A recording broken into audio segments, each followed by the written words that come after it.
हे hello किसान भाइयों। मैं हूं आपका मछली वाला भैया उन्मेष टहरिया, फिशरीज रिलेटेड एंटरप्रेन्योर, और आप देख रहे हैं ऑस्कर फिशरीज। किसान भाइयों, भारत में जो ज़्यादातर मछली पालक हैं उनके पास उतना पैसे नहीं रहता कि वो बहुत बड़े स्तर पर मछली पालन की शुरुआत कर पाए। स्टार्टिंग में जो मछली पालक हैं वो बहुत ही कम क्षेत्रफल में, कोई आधा एकड़, 1 एकड़, 2 एकड़, इतने छोटे क्षेत्र में ही मछली पालन को स्टार्ट करते हैं, या फिर वो जमीन या फिर तालाब को लीज पर लेकर के मछली पालन की शुरुआत करते हैं। और स्टार्टिंग में उतना पैसे लगाने के लिए हमारे पास नहीं होता। तो यहाँ पर मेरा ये वीडियो बनाने का उद्देश्य है कि आपको वो कौन कौन से बिंदुएं हैं, कौन कौन से पॉइंट्स हैं जहाँ पर आप पैसे लगाएंगे मछली पालन में, लेकिन आपको किन बिंदुओं पर ज़्यादा ध्यान देनी है, जहाँ पर आपका खर्चा ज़्यादा हो सकता है उसको आप कैसे कंट्रोल कर पाएंगे, और जो मछली पालन में जो अपने पैसा लगाने वाले हैं वो सही जगह में लगना चाहिए। उसके लिए मैं ये वीडियो बना रहा हूँ, क्योंकि मछली पालन की शुरुआत में बहुत सारी चीज़ें हैं जहाँ पर हम ज़्यादा खर्च कर देते हैं, बहुत जगह जहाँ पर पैसे की ज़्यादा ज़रूरत पड़ती है वहाँ पर हम कम खर्च करते हैं। जैसे आपका दाना हो गया, तो पैसे का मैनेजमेंट किन पॉइंट्स पर हम लोग करें, किन बिंदुओं पर हम ज़्यादा फोकस करें, उस पर ये वीडियो है।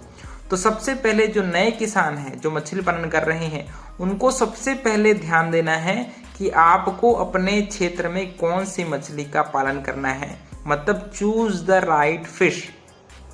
आपको सबसे पहले मछली पालन की शुरुआत करने से पहले आप अपने क्षेत्र में मार्केट सर्वे ज़रूर करिए।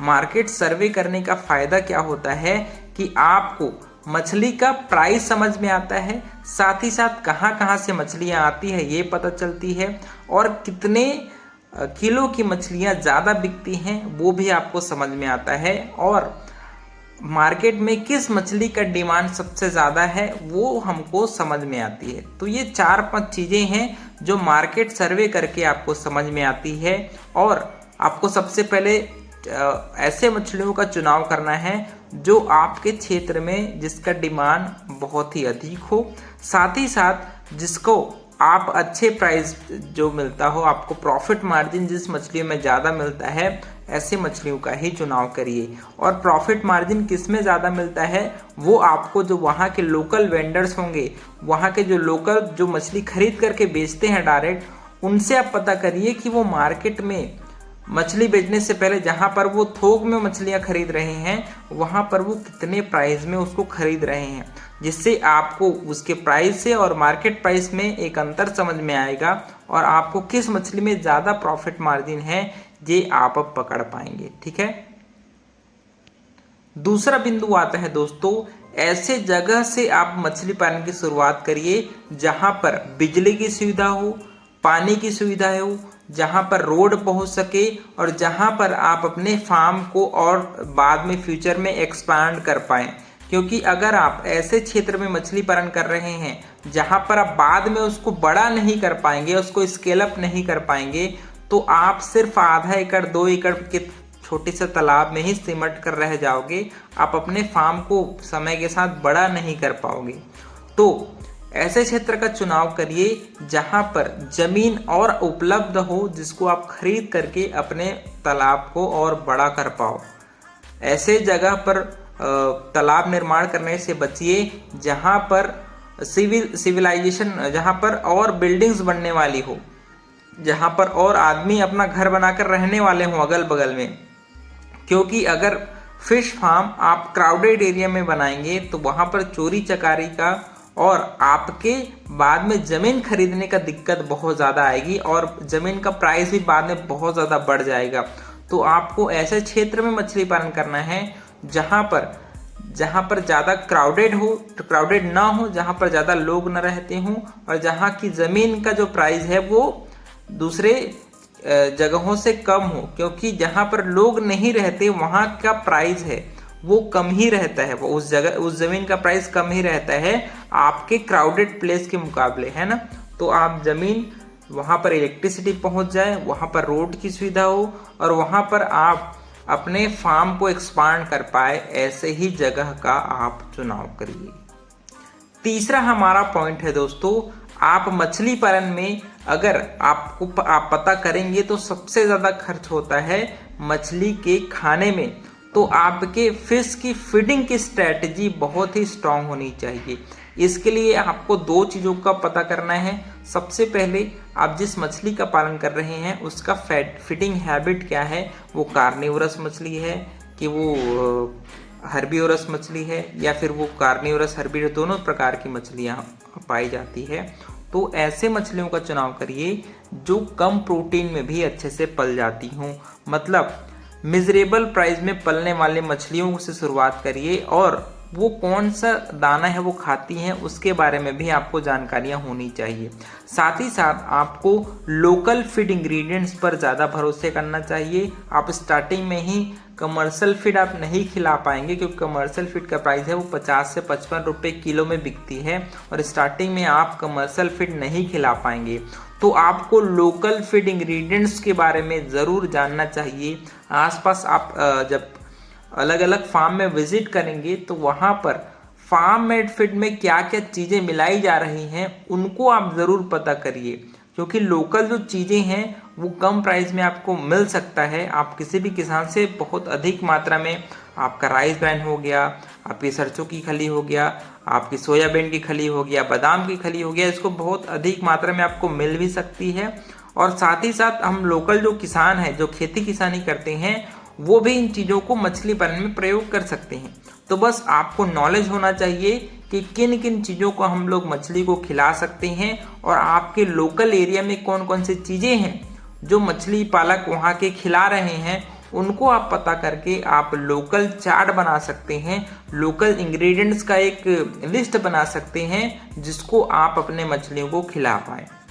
क्योंकि हमको अल्टीमेटली मछली के फीडिंग मैनेजमेंट पर ज़रूर फोकस ही करना है, क्योंकि अगर आप फीडिंग मैनेजमेंट अच्छे से नहीं करेंगे तो आप ऐसे चीज़ों को भी तालाब में डालेंगे जो मछलियाँ नहीं खाती। तो इससे अच्छा ये है कि आप सबसे पहले लोकल एरिया में विजिट करिए कि वहाँ के किसान अपने मछली को क्या खिला रहे हैं, और उन इंग्रेडिएंट्स का लिस्ट बना लीजिए, और जो आपके पास उपस्थित है उन चीज़ों में प्रोटीन और कार्बोहाइड्रेट को बांट लीजिए कि इसमें प्रोटीन मिलता है, इसमें कार्बोहाइड्रेट मिलता है, और मेरे को वो सस्ता पड़ रहा है। ये तीन चीज़ों को ध्यान रख के आप अपने मछलियों के लिए लोकल रूप से खाना है वो उपलब्ध करा सकते हो। मेरा चौथा पॉइंट है आप अपने मछली पालन में कैसे कम खर्च में मछली पालन कर सकते हैं। तो आपको एकीकृत मछली पालन पद्धति को अपनाना चाहिए। एकीकृत मछली पालन पद्धति को हम लोग इंटीग्रेटेड एक्वाकल्चर सिस्टम बोलते हैं। इसमें हम लोग पशुपालन, आपके जो अलग अलग पशु है, चाहे वो गाय है, बकरी है, भैंस हैं, आपके सुअर हैं, है ना, आपकी मुर्गियां हैं, इन सभी सिस्टम को हम लोग मछली पालन के साथ इंटीग्रेट कर देते हैं। ठीक है, मतलब जो एक सिस्टम के जो बाय प्रोडक्ट्स हैं, जो वेस्टेज हैं, उसको हम लोग मछली पालन में as a feed, as a दाना, फीड इंग्रेडिएंट्स के रूप में प्रयोग करते हैं, जिससे आपके एक जो कल्चर सिस्टम है, मान लीजिए जो हम लोग मुर्गी ही पालन कर रहे हैं तो उसका जो वेस्टेज है दोस्तों, उसको हम लोग मछली को फीड के रूप में खिला सकते हैं। तो इसी वजह से इसमें जो वेस्टेज है उसका रिसाइकलिंग भी हो जाता है, और आपका फीड कॉस्ट है वो कम पड़ता है। मतलब एक सिस्टम का जो वेस्टेज है वो दूसरे सिस्टम के लिए खाने के रूप में प्रयोग हो गया। तो इससे क्या होता है कि आपका फीड कॉस्ट कम पड़ता है, और आप कम क्षेत्र में ज़्यादा चीज़ों का उत्पादन कर पाते हैं। तो इसीलिए आप मछली पालन के साथ साथ मुर्गी पालन, सुअर पालन, आपके गाय पालन, इसको इंटीग्रेटेड करिए, ताकि आप दो सिस्टम से ज़्यादा पैसे कमा पाएँ और आपका इन्वेस्टमेंट है वो भी मछली पालन में कम हो।